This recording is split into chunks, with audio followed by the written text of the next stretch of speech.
Hello again, everyone. Marcus here. I review stuff. Today, I'm reviewing the song Territorial Pissings, and this is a cover by Jinjer and Suicide Silence. A Nirvana cover. I've heard a little bit by Jinjer at this point, and I gotta say, I'm a fan. I've really enjoyed their style, the energy that they bring to their songs. Jinjer has been one of those pleasant surprises for me, and I've done more than I think. I've done more reactions to them than I think the typical YouTube reaction channels do. So hopefully that's been satisfying for you Jinjer fans, and we'll continue doing more. Looks like this was made during the quarantine, which technically here in America we're still supposed to be under quarantine, but so yeah, let's check it out. April 30th. I've never actually, I don't think, heard the Nirvana version of this. I mean, when it comes to grunge, I know that Nirvana is considered like the biggest, grunge band of the 90s, but they've always been like my least favorite grunge band. With that said, I do like Nirvana, don't get me wrong, but I much prefer like Alice in Chains and Soundgarden and Pearl Jam over them. Alice in Chains probably being my favorite, and I see right here that it looks like they also did a cover of Man in the Box, so I might have to check that out later too. But anyway, let's get to it. Jinjer and Suicide Silence. A quarantine collab doing Territorial Pissings, a cover originally by Nirvana. Here we go.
Great work.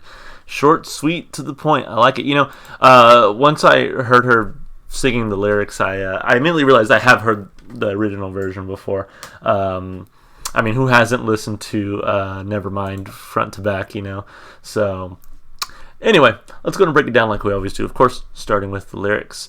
So obviously, when I do like a cover, I don't really hold the lyrics for or against the artist who is doing the covering, because obviously they didn't write the original lyrics. But I still like to kind of do that deep dive and talk about it. So let's see. Kurt Cobain explained regarding the unusual title of the record that in the animal kingdom, the male will often piss in certain areas to claim its territory, and I see macho men reacting towards sex and power in the same way. I like to see these lost souls strung up by their balls in pages of Scum manifesto stapled to their bodies. Nirvana appeared on the British TV show Tonight with Jonathan Ross show, and were able to play Lithium. Instead, they ended up playing this song before smashing their equipment and leaving the stage. Boss. I like how the little explanation here that includes boss. Yeah. I think people forget that Nirvana was very much like a feminist band, if you will. I remember watching a good video about that. I think it was maybe by Polyphonic. I love that channel. I think it was Polyphonic that did that. video essay, but that they took offense to, again, sort of this toxic version of masculinity here, and really spoke up for what they believed in, which I thought was fantastic. And so, even though at the beginning of the song I did say that like Nirvana is my least favorite of the grunge bands as far as just musically, I do very much appreciate and respect sort of their outlook on a lot of things, and it seems that we probably would have agreed on a lot of things. So I'm totally down with it. Anyway, let's take a look at the lyrics. Come on, people now, smile on your brother. Everybody get together, try to love one another right now. When I was an alien, cultures weren't opinions. I'm on the right line, right? I don't remember her saying this. I think she mostly focused on the chorus, yeah. When I was an alien, cultures weren't opinions. Gotta find a way when I'm there. Gotta find a way, a better way, I better wait. Never met a wise man, if so, it's a woman. Gotta find a way when I'm there. Gotta find a way, a better way, I'd better wait. Gotta find a way when I'm there. Gotta find a way, a better way, I'd better wait. Just because you're paranoid don't mean they're not after you. I like that. That's a great line.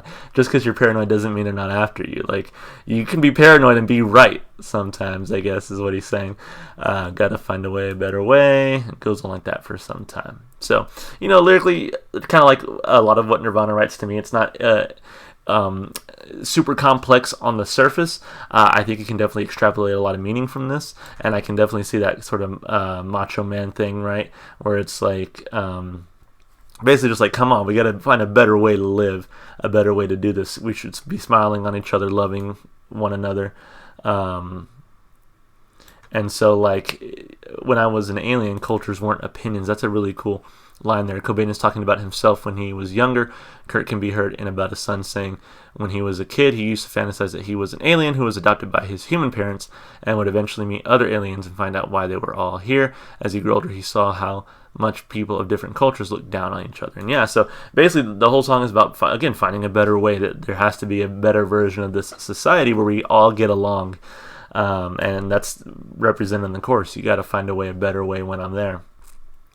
And then this part, again, to kind of taking down the macho man in a sense, like, never met a wise man. If I did, it was a woman. So, yeah, knocking us down a peg, but, and then I love this one. Just because you're paranoid don't mean they're not after you. Great line.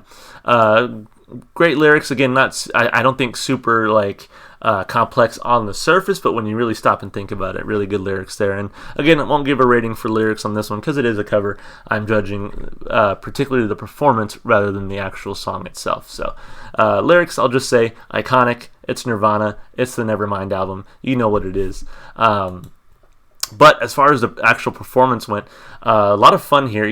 One thing I couldn't help but sort of be distracted by was that bass. I think it was the bass where it was like missing the head, and it was just like the strings, I guess, looping over. I have no idea. And I've seen that style of guitar before, but I guess I just don't understand what effect that's supposed to have. I'm not really, I guess, intelligent musically enough to know what that does or is for, but it just looks so off-putting to me. The singer's name, Tatiana, right? I think she sounds great here. I've said before, I really like her heavy screaming vocals while still appreciating her actual singing voice. And so I'm really glad that we got both here in this song. I was afraid that it was going to be all screaming, which, again, she does a great job of it, but I really like seeing her transition from the screaming vocals to the cleaner, like, sung vocals. I think she does a really good job there. So vocally, fantastic performance. There was a lot of really great energy in the instrumentation. Again, they kept it short and sweet, 2 minutes. I think that was perfect, especially with sort of the focus on the chorus there above all else. So a lot of fun, good energy, and a great performance. You see a lot of these quarantine collabs, and they're always usually pretty fun, and so I gotta say this one holds up for a lot of those. So on the performance level, I'll give it 2 thumbs up for sure. I thought it was a lot of fun to follow along and listen, and I think everybody knocked it out with their performance. And then as far as replay value goes, obviously this isn't a Nirvana song that gets a lot of play for me because I literally said at the beginning of the video I couldn't remember if I'd ever heard it before.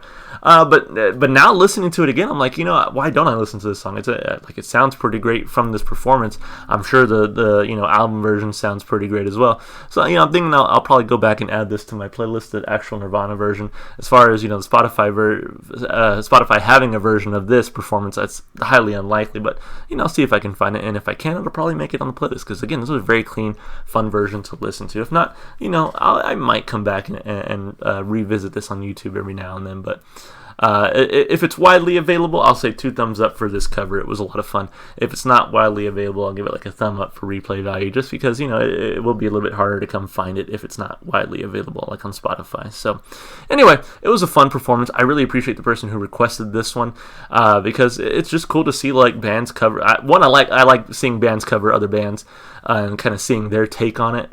I like seeing live performances here on YouTube. Before starting my channel, I really did not watch live or even live like performances on YouTube. But with this channel, I get a lot of requests to do live versions of songs and live performances from specific concerts, and it's a lot of fun, and I can see why people really enjoy it. So it's always fun to see this. So thank you again so much for whoever requested it. As always, if you want to make a request, just leave it in the comments, and I'll be sure to get to it. If you enjoyed the music as much as I did, go support the artists from Nirvana to Jinjer to Suicide Silence. Go listen to their music wherever you can. If it's on Spotify, I'll put it in my Spotify playlist, which is in the description below. And if it's available, it's got every single song I've heard so far on my channel. If you want to support me, just all the normal stuff you do on YouTube, like and subscribe and comment. Alright guys, that's going to be it for me. Hope to see you on the next one. Bye for now.